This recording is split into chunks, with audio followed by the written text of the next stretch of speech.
والسلام اوكي waxaan guys saadaasha ciyaaraha maanta dhacaynan ka hadlo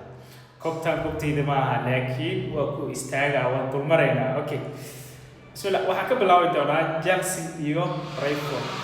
wada insha Allah Chelsea waa la tuma 1-0 iga qor 1-0 insha Allah okay Tottenham Southampton okay Tottenham 3-1 ay ku badinayaan 3-1 okay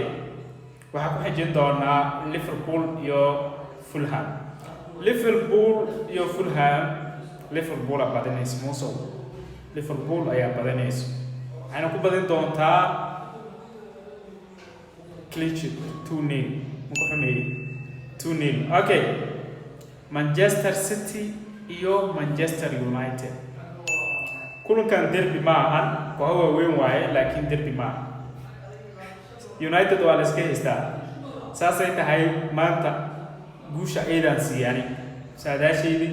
maanta Manchester United ayaa ku badin doonto 2-1 iga qormuuso Manchester United ayaa ku badin doonto 2-1 insha Allah 1-0 lagu tumaa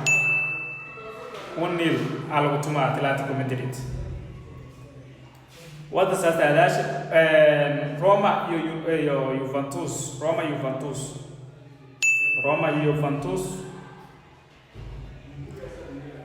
draw 1-1 salam